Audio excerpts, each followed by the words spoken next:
আসসালামু আলাইকুম ওরহমতুল্লাহি ওবারাকাতুহ। প্রিয় পরিণতি চ্যানেলের শ্রোতা বন্ধুরা, আশা করি মহান আল্লাহ পাকের অশেষ কৃপায় আপনারা সকলে ভালো আছেন। মৃত্যুর কষ্ট যে কি সেই বুঝতে পারে যে মরেছে। এছাড়া মৃত ব্যক্তির অবস্থা গভীরভাবে পর্যবেক্ষণ করলে খানিকটা ঠাহর করা যায়, চিন্তা করলেও অনেকটা অনুভব হয়। যেমন শরীরের যে জায়গায় রুহু থাকে না, তাকে কেটে ফেললে কোনো কষ্ট হয় না। সুস্থ দেহের কোনো অংশ সামান্য সুই ঢুকালেই প্রাণ বিদারী কষ্ট হতে থাকে। শরীরের একটুখানি জলে বা পুড়ে গেলে কি নিদারুণ যন্ত্রণা হয়। এমন কষ্ট পাবার কারণ হচ্ছে শরীরের সর্বত্র ছড়িয়ে আছে প্রাণ। যখন মৃত্যুর সময় হয় তখন সরাসরি রুহু ধরে টান দেয়া হয়। কাজেই শরীরের প্রতিটি লোমকূপ কি পরিমাণ যন্ত্রণাবিদ্ধ হয় তা একমাত্র মৃত্যু কষ্টে পড়া মানুষটাই বলতে পারে। শরীরের একটা অংশ কাটা বা পুড়ে গেলে অন্য অংশে প্রাণ থাকে, তাই সে ছটফট করে, তার যন্ত্রণা খানিকটা কমে, শাস্তি পায়। কিন্তু যখন প্রাণকে ধরে টেনে বের করা হয় তখন দেহ এমনই দুর্বল হয়ে পড়ে যে ছটফট করারও সুযোগ থাকে না, সে শুধু বড় বড় চোখ মেলে থাকে। আল্লাহ তাআলা বলেন, যখন তোমাদের প্রাণ কণ্ঠায় এসে পৌঁছে তখন তোমরা শুধু চেয়েই থাকো, কি পারো না ফিরিয়ে আনতে প্রাণকে। শরীর শক্তিশালী হলে বড় নিঃশ্বাসের শব্দ খানিকটা শোনা যায়, দুর্বল হলে তাও যায় না। রুহু বের হয়ে গেলে ধীরে ধীরে প্রতিটা অঙ্গ ঠান্ডা হতে থাকে। পয়লা ঠান্ডা হয় পায়ের দিক, তারপর হাঁটু, উরু, প্রতিটি অঙ্গ ঠান্ডা হতে ওই রকম কষ্ট হয় যেন তা কাটা হচ্ছে। রুহু যখন কণ্ঠের কাছে পৌঁছে তখন চোখে আর আলো থাকে না, ঘোলা হয়ে যায়। দুই দুনিয়ার বাদশাহ মহান আল্লাহ তাআলা রব্বুল আলামিনের প্রিয় বন্ধু মুহাম্মদ মুস্তাফা সাল্লাল্লাহু আলাইহি ওয়াসাল্লাম সবসময় মৃত্যু কষ্ট থেকে মুক্তির জন্য দোয়া করতেন, কান্নাকাটি করতেন। হযরত ঈসা আলাইহিস সালাম নিজের সাথীদের কাছে মৃত্যুর যাতনা কম হবার জন্য দোয়া চাইতেন। মরণের ভয় আমাকে মৃত্যুর কাছে নিয়ে গেছে। ঈসা আলাইহিস সালাম বলতেন, বলা হয়েছে বনি ইসরায়েলের কজন দরবেশ একটা জায়গায় গিয়ে পরামর্শ করল, চলো আমরা আল্লাহ পাকের কাছে দোয়া করি যেন একজন মুর্দা কবর থেকে উঠে তার অবস্থা বলে। তারা দোয়া করল, সাথে সাথে একজন মৃত লোক কবর থেকে উঠে এলো, তার কপালে অনেক সিজদার চিহ্ন। কি জিজ্ঞেস করবে আমাকে? সে বলল, কিভাবে প্রকাশ করব আমার মৃত্যু কষ্টের কথা? হায়, আজ 50 বছর হয়ে গেছে আমি মরেছি, এখনো যন্ত্রণা শেষ হয়নি। মৃত্যুর হাত থেকে রেহাই পাবার কোনো উপায় নেই। আল্লাহ তাআলা বলেন, হে জিন ও মানুষ, যদি আমার আদেশ মানতে তোমাদের ভালো না লাগে তবে বের হয়ে যাও আমার রাজত্ব থেকে, কিন্তু তোমরা কখনোই তা পারবে না।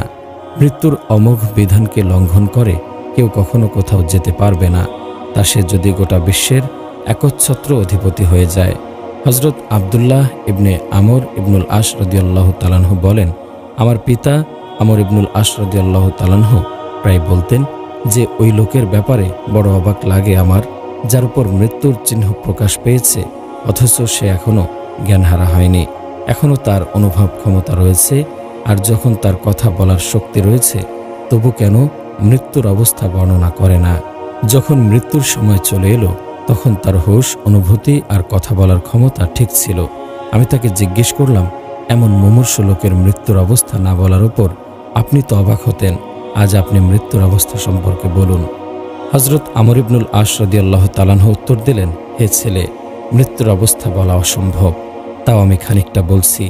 মহান আল্লাহ তাআলার শপথ, আমার মনে হচ্ছে যেন কাঁধের ওপর পাহাড় রাখা হয়েছে, আমার পেট যেন বিষাক্ত কাঁটায় ভরা, মনে হচ্ছে আকাশ আর জমিন এক হয়ে গেছে, আমি তার মাঝে পিষে যাচ্ছি।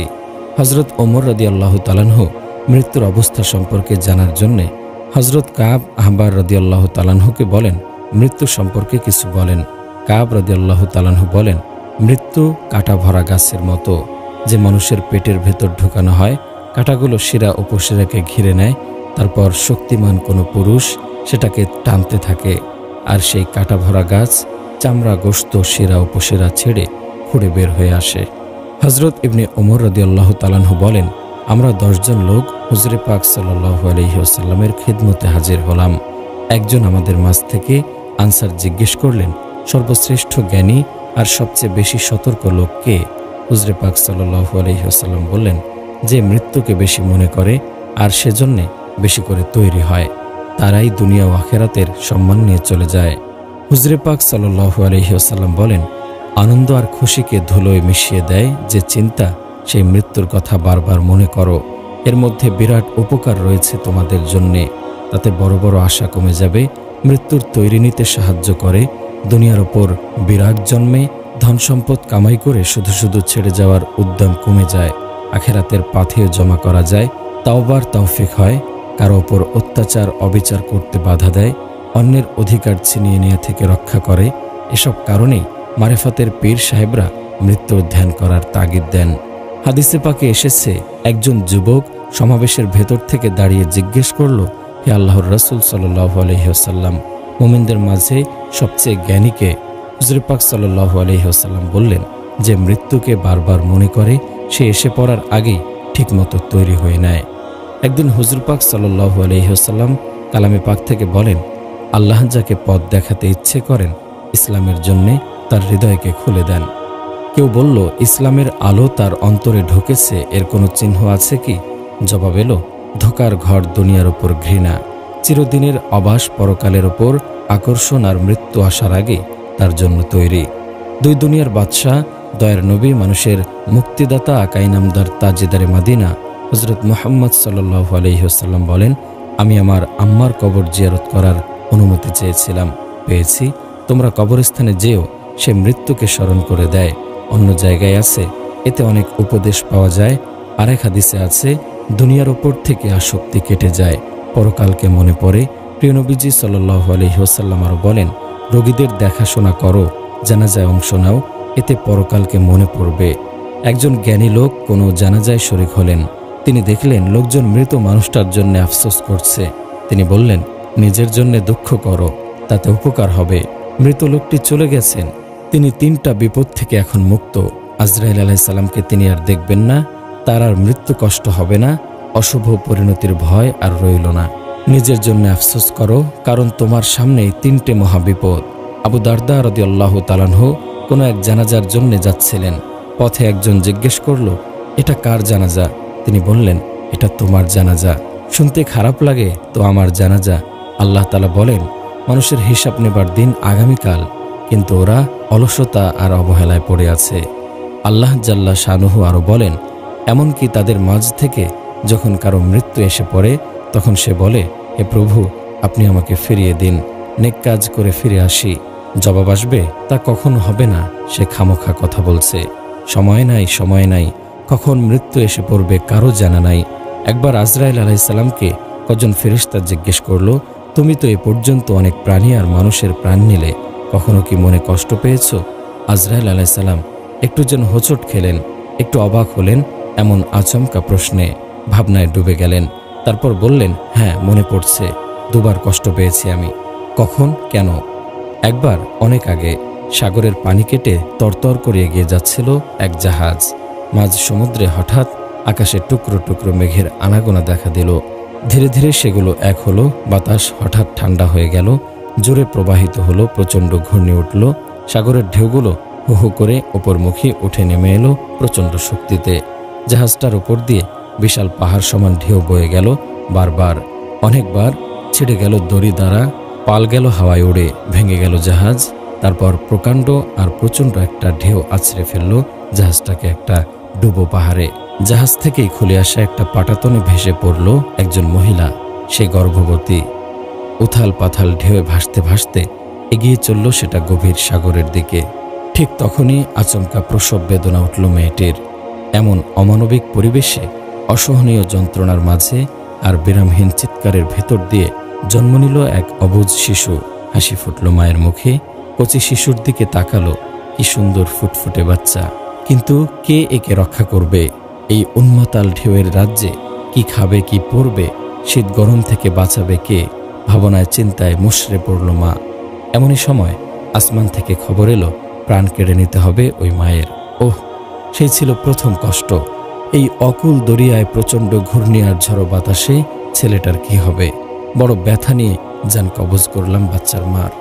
আমার দ্বিতীয় কষ্ট হয়েছিল সেদিন, যেদিন আল্লাহর দ্রোহী সাদ্দাত তার তৈরি করা বেহেশতে প্রবেশ করছিল। সে সেই যুগের নবীর দাওয়াতকে অস্বীকার করল, অবজ্ঞা করল। সে বলল, কোথায় তোমার আল্লাহ? আল্লাহ মুক্তি দিন, কোথায় তোমার বেহেশত? আমাকে দেখাও। নবী বললেন, চোখ বন্ধ হয়ে গেলেই দেখতে পাবে। সাদ্দাত বলল, আচ্ছা, তাহলে তুমি পারলে না দেখাতে, এবার দেখো আমি নিজেই তৈরি করব বেহেশত। আল্লাহর দুশমন সাদ্দাত কিছু নিয়ামত পেয়েছিল। একটা হচ্ছে সে চোখ মেললেই দেখতে পেত ভূগর্ভের যাবতীয় খনিজ রত্নরাজি। সেগুলো উঠিয়ে একটা ইট সোনা, একটা ইট হীরা দিয়ে তৈরি করলো একটা সুবিশাল প্রাসাদ। দুনিয়ার সব রত্নরাজি দিয়ে সাজালো তাকে। দুনিয়ার সেরা রূপসীদের আনা হলো সেখানে, তৈরি হলো বিশাল বাগান। তারপর মহা ধুমধাম করে সেই বেহেশতে প্রবেশের দিন এলো। হাজার হাজার হাতি সাজানো হয়েছে হাজার হাজার ঘোড়া। হাজার ধরনের বাতির আলোয় এগিয়ে চলছে সাদ্দাত বাহিনী বানানো বেহেশতের অভিষেকে। বিশাল বাহিনীর প্রথম মানুষ সাদ্দাত। মেয়েরা গান গাইছে, ছেলেরা করতালি দিচ্ছে। এমন সময় হঠাৎ দূর থেকে সব আওয়াজ ছাপিয়ে ভেসে এলো একটি ডাক, সাদ্দাত। বিদ্যুৎ গতিতে মাথা ঘুরে গেল সবার। সেদিকে যেদিক থেকে ভেসে এলো এমন সুতীব্র বজ্রপাতের মতো আওয়াজ। সাদ্দাত ঘাড় ঘোরালো। দেখা গেল বেশ দূরে একটা টিলা। তার মাথায় দাঁড়িয়ে ছেঁড়া তালি দেয়া জামা পরা একজন মানুষ, দারিদ্র্যের ছাপ চেহারায়, বৃদ্ধ, জীর্ণ শীর্ণ ভগ্ন শরীর। এমন একটা মানুষের কণ্ঠে এত শক্তি কল্পনা করা যায় না। সে আবার ডাকলো, সাদ্দাত, তোমার সাথে আমার কথা আছে। কানে কানে। সেনাবাহিনীর সৈনিকরা খতম করে দিতে চাইল বৃদ্ধকে, কারণ আজকের এই মহা উৎসবের দিনে বাদশার নাম ধরে ডেকে যে কাজে বাধার সৃষ্টি করে তার গর্দান উড়িয়ে দাও। সবাই সেই প্রস্তাব দিল। বাদশা সাদ্দাত বলল, না, আজকের দিনে কোনো খুন খারাপি নয়। আজ যে যা চাইবে তাই পাবে। মনে হচ্ছে এই ফকির কিছু চায় আমার কাছে। সে খুব বুদ্ধিমান, জানে বাদশা আজ বেহেশতে যাচ্ছে, যা চাইবে তাই পাবে। ঠিক আছে, ডাকো তাকে, সে আমার কাছে আসতে চায়, কথা বলতে চায় কানে কানে। সৈন্যরা ধরে আনলো বৃদ্ধকে। সাদ্দাতের ঘোড়া তখন জান্নাতের প্রবেশ মুখে, এক পা জিনের উপর, অন্য পা দরজায় বানানো বেহেশতের। এবার সে তাকালো বৃদ্ধের দিকে হাসি মুখে, কিন্তু মুহূর্তেই মুছে গেল তার চোখের হাসি। একই চোখ, এ দৃষ্টিতে এমন আগুন। এ আগুন কোত্থেকে আসে? সরাসরি দোজখ থেকে। আগুনের হালকা বিদ্যুতের মতো ধাক্কা মারল সাদ্দাতের শরীরে। গোটা শরীরের প্রতিটা লোমকূপে ঢুকে গেল কাঁটা। থরথর করে কাঁপতে শুরু করল প্রবল পরাক্রান্ত সাদ্দাত। এ কোন শক্তি নিংড়ে নিচ্ছে তার শরীরের নির্যাস। অন্থি পাজর শিরা উপশিরা ছিঁড়ে খুঁড়ে ফেলছে। ক্ষমতাহীন হয়ে পড়ল সাদ্দাত। সে দুমড়ে মুচড়ে গেল। সে কাপা ভাঙা জড়িত স্বরে বলল, কে তুমি? আমি মৃত্যুদূত, তোর জম। কি চাও? তোর প্রাণ। আমাকে একটু সময় দাও, আমি একটু ঘুরে দেখে আসি আমার তৈরি করা অনেক মানুষের কষ্ট, ঘাম, রক্ত আর প্রাণপাত করে তৈরি এই বেহেশত। না, এক মুহূর্ত নয়। হাত বাড়ালেন বৃদ্ধ। লাখো মানুষ একসাথে দেখল তাদের খোদা তার নিজের তৈরি জান্নাতের সামনে সিজদার ভঙ্গিমায় হুমড়ি খেয়ে পড়ল। প্রাণহীন কাঠের মতো বৃদ্ধের পায়ের কাছে পড়ল তার মাথা। সবাই ছুটে এলো বৃদ্ধের দিকে। তিনি তখন নেই আসমানে। আমি ছিলাম সেই বৃদ্ধ। সাদ্দাতের অনুরোধ শুনে খানিকটা টলমল হয়েছিলাম। তার জান্নাতে কষ্ট হয়েছিল। আল্লাহ তাআলা বলেন, হে আজরাইল, তুমি কি জানো এই সাদ্দাত কে? হে আল্লাহ, গায়েবের মালিক আপনি। সাদ্দাত ছিল ওই শিশু যাকে তুমি কাঠের তক্তার উপর রেখে তার মায়ের প্রাণ কেড়ে নিয়েছিলে। সুবহানাল্লাহ। হ্যাঁ, ওই বাচ্চাকে আমি নিরাপদে তীরে পৌঁছে দিয়েছিলাম। বাঘের দুধ পান করে বড় হলো সে ধীরে ধীরে। তার চোখে সুরমা দিলাম। সে দেখতে পেল ভূগর্ভের যাবতীয় রত্নরাজি। কিন্তু সে ভুলে গেল আমাকে। অকৃতজ্ঞ, অবাধ্য, বিদ্রোহী, নাফরমান সাদ্দাত। সে মানল না নবীর কথা, সে শুনল না বেহেশতের কথা, সে মানল না দোজখ। সে নিজেই তৈরি করল জান্নাত, আর তার তকদির তাকে নিয়ে গেল সে জান্নাতের দরজার সামনে। নিজের তৈরি বেহেশত দেখতে পেল না। তার আগেই আদেশ দিলাম তোমাকে। তো ভাই, মৃত্যু কাউকে ছাড়ে না। সে যদি মাটির ওপর ও নিচের যাবতীয় ধনভাণ্ডারের মালিকও হয়,